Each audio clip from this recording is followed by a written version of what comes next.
The sun is lower than I had wanted it to be when 55 milligrams of dipropyltryptamine sinks below my skin.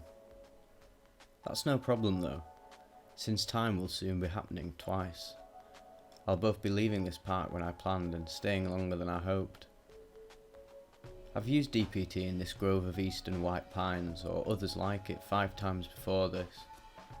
There's something profoundly graceful about their gilded green clusters swaying against a sky that drips with blue. And more times than not, it's been revelatory. This time will be no different, but not in the same way I'm thinking it might be now. I found a reclining rock to trip out on 3/4 up a moraine composed of massive boulders. A nice isolated place. It's about 150 vertical feet to a trail that runs along a ridge up top that I'll have to high step it to once I've come down enough from the DPT. There was 55 milligrams of DPT loaded in that barrel, 5 to 10 more than is usually needed to launch me into my sweet spot. I'm a once a month tripper, but finishing school projects early this spring has afforded me a window of opportunity that has been closed for 3 months before now. And so I've tripped 3 times in the past 2 weeks. I loaded that dose because I figured I'd need a little extra oomph to blast over psychological tolerance. But I'm wrong. 20 minutes into it and I'm sure I've overshot my mark. I'm dislocated from my sense of my body and miles away from being able to walk. I'm feeling a bit like I did before the first and last time I achieved ego death with DPT years ago. It's fine though. I'm blocked from sight and all I need to do is wait here with a grin so persistent it aches, while listening to music until the pieces fall back into place. But they don't. It's a good 50 minutes after injection when I attempt to sit up.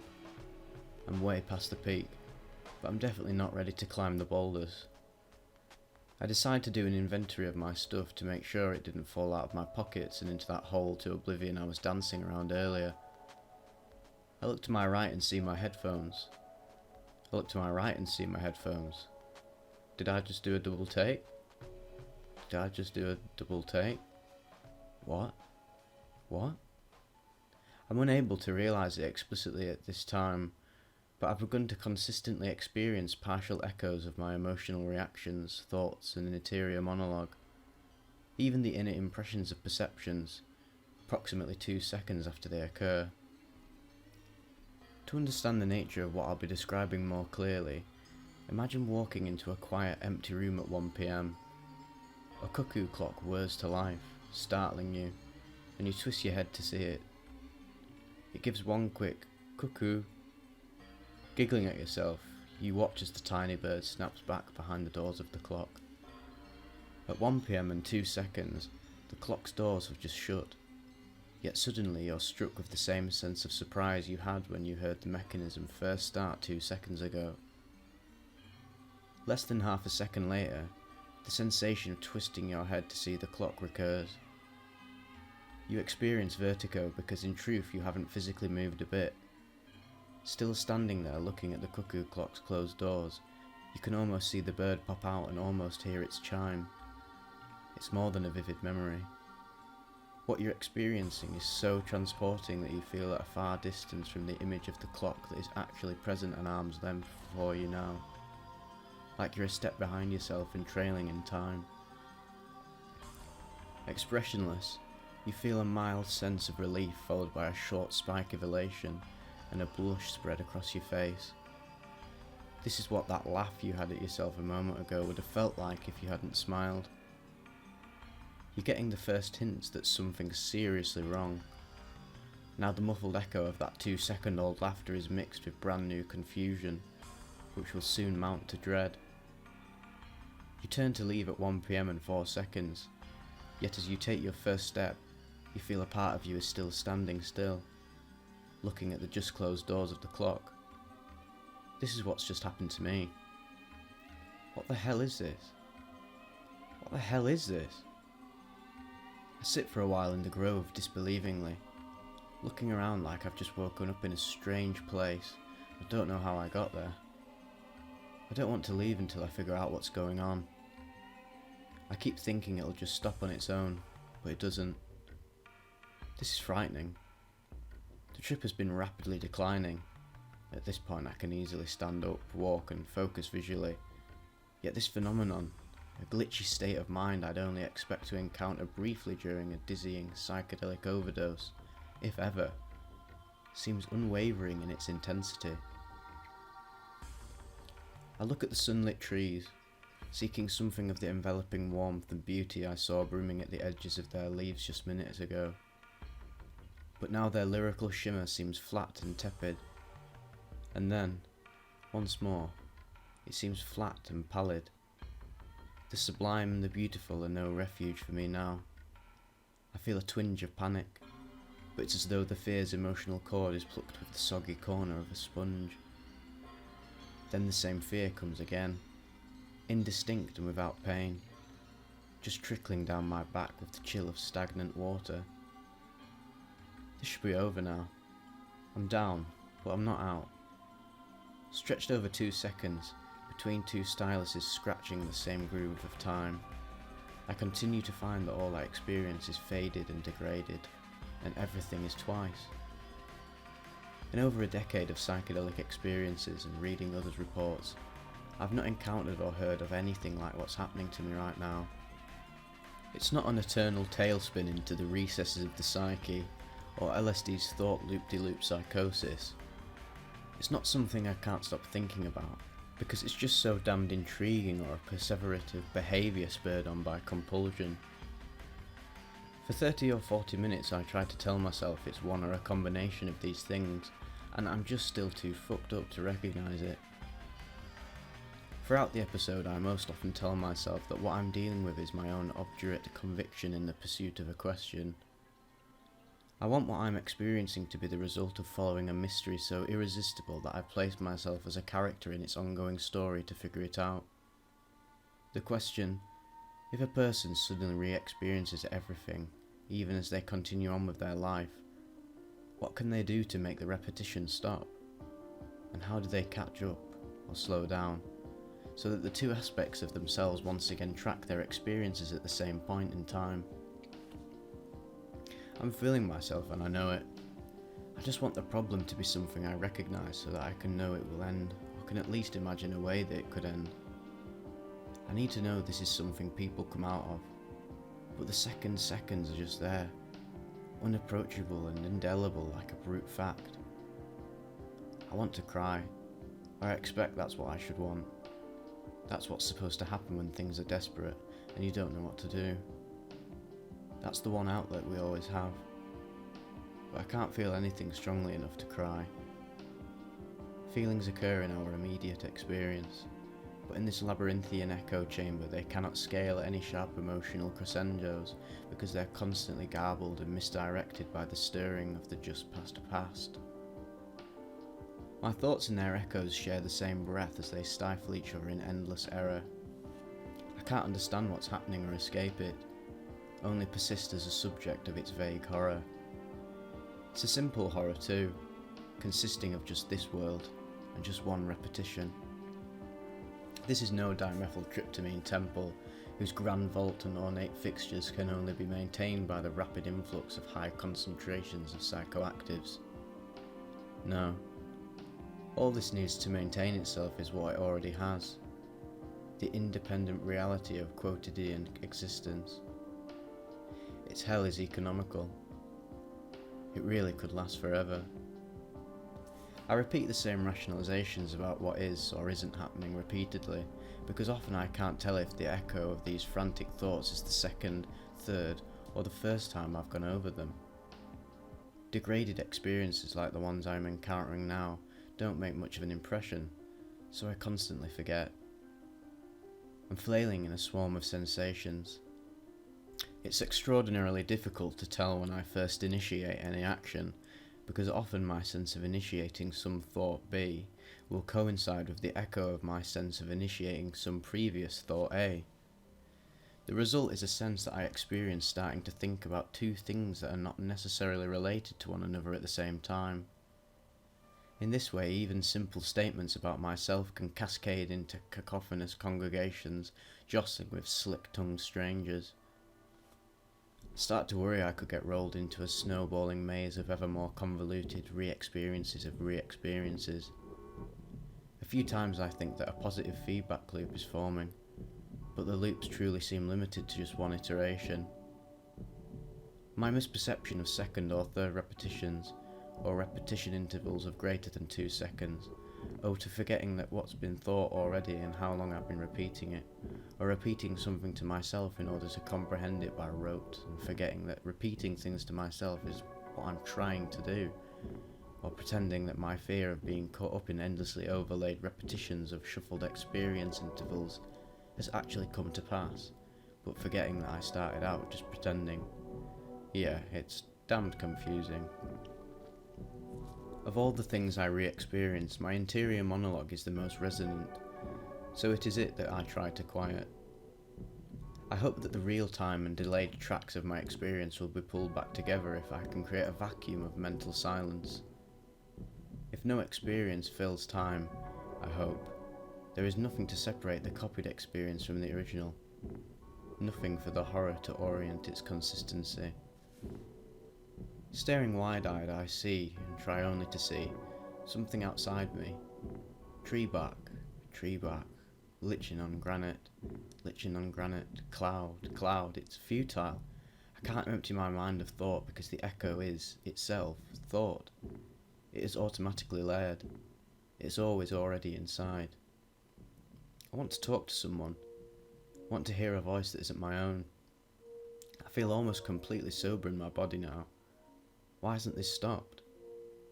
This has to be because I've been tripping. But I'm not really tripping now. Is this nightmare really self-sustaining as I feared? Okay, last resort. When I make it home, somehow, I'm taking a knockout dose of GHB.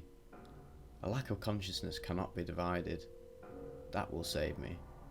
I have to believe that will save me. But for now, walk, jump, keep your balance, find the trail, read the map, be busy. You're here now. This is happening now. You're the one behind your eyes. If your world is muffled, turn up the fucking volume. I find the trail and start heading towards the park's exit. It's up around a few more bends. I tried to laugh at all this. How can it be?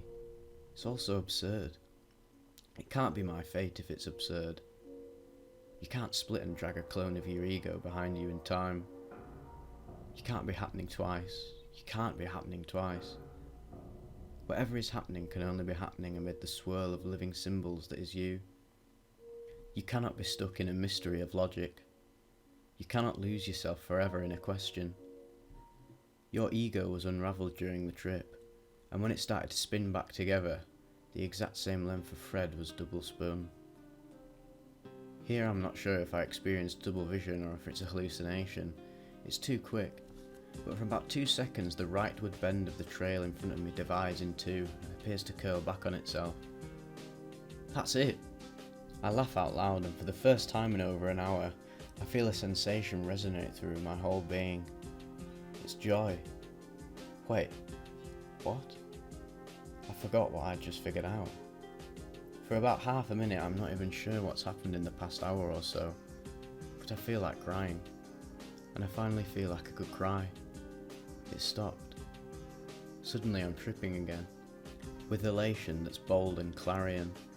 An amber-hued rhapsody resounds through the full breadth of my sensorium.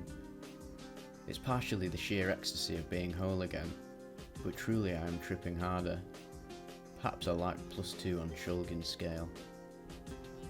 Over the next half hour I figure out that what has probably happened is that earlier I mistook the sense of detachment from the world I was experiencing during the time of the repetitions for a substantial decline in the trip's intensity, when in fact the trip had been declining far more slowly.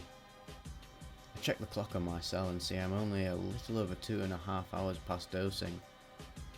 I expected this to last 3 hours before fading into residual stimulation, but even so, the fact that I was still tripping harder than I realised at this point does not account for the great severity of the phenomenon I experienced. Because the Eureka event that ended the repetitions was followed by a brief period of quasi-amnesia, it is difficult to say for sure, but I think I remember the essence of what the realisation I had was. Just before the realisation, I had suspected that towards the end of the DPT's peak, I experienced something akin to ego death, but it was incomplete, i.e. some components of the ego remained online, while others depatterned. The part of my ego pattern that was disrupted, whose fragmented form perhaps took around 2 seconds to synthesise its degraded experiential gestalt, may have re-established itself nested within the part of my ego pattern that survived the trip intact in error. This erroneous fragment followed the ego reassembly instructions, but as it carried out those instructions it was chemically partitioned by the DPT from the surviving portion of my ego pattern that it would have otherwise been integrated within. That is, the fragment of the pattern that continued processing sensory information in the relative present. This idea of a degraded, nested ego is similar to but distinct from the simultaneously active egos shown to exist in the brains of some people that have undergone corpus callostomies. In any case, what was happening was a lot more complicated than a localised muscle spasm or a vocal tic. Something needed to continually orchestrate the activity of a device array of neural subsystems into a partial reiteration of whatever pattern was expressed in my brain 2 seconds before. I see something intriguing about the duration of the trail hallucination eureka event that ended my experience of the repetitions. That is, the hallucinations of the path curling back on itself. I estimated it lasted just 2 seconds, which is the same duration as that of the delay between my experience in the present and its re-experience in a lesser form. To me, the similarity suggests that two highly similar egoic brain processes, each partially capable of generating the essence of my usual personal conscious experience of the world, were synthesized and looped in succession. If this is the case, it might explain the degraded sense of self in the environment I noted during the experience. If mental resources needed to be reallocated to sustain both the ego that shaped my initial experiences and the echo ego that re-experienced them, I imagine the bioelectrical patterns that each of the two consisted of would need to be of a significantly lower fidelity than those of a single ego pattern, free to utilise all mental resources available to it for itself. It's also fascinating that throughout the episode, I was trying to gain perspective on the problem by describing it to myself, but it was only when I came up with an interpretation of how the repetitions might have originated that the episode finally ended. My best guess is that by thinking of a theory that roughly explained the problem's origins consciously, I provided some non-conscious maintenance intelligence, a diagnostic solution that was close enough to the actual problem to correct whatever was happening and re-establish my normal unified ego pattern. The symbolism of the path curling back on itself may indicate that, on some level, such a non-conscious intelligence was aware of what was happening and chose to communicate it to me through the hallucination, but the symbolism is too vague to draw conclusions. Of course, that a powerful ego dissolver like DPT was increasing in concentration at this point during the trip likely also played a role, both in my ability to make the realization about what was occurring and in the ability of my brain to re-establish and sustain the signal integrity that I believe likely underlies the functioning of my complete ego. I'm sure I didn't absolutely need to give an explanation for the problem's origination in order for it to end it all, but because the nature of the problem was so severe even at a mild +2 level of intoxication, I also have no doubt that the repetitions would have continued for far longer independently of the episode's concurrent DPT concentration levels if I hadn't. After almost 13 years of use, even familiar psychedelics continue to surprise me. I think it's terrifying that an episode like this one can happen at all. To tumble endlessly through a labyrinth of myself, unable even to summon the indignation to scream, is a terror worse than I could have imagined. But it is also a profound testament to the facility of our minds that something so seemingly catastrophic as a looped ego pattern can be corrected through conscious understanding and epiphany.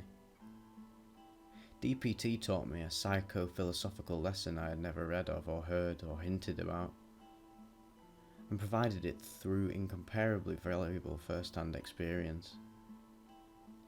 As self-aware beings, I can't imagine being charged with a more natural or pressing responsibility than to use the complete repertoire of our material and cognitive resources towards expanding the limits of those aspects of our awareness that make us unique within the full breadth of the experiential realm.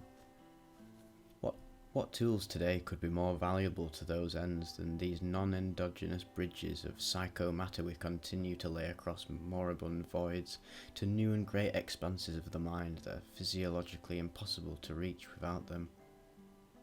I will not let horror dissuade me, not least a revealing horror.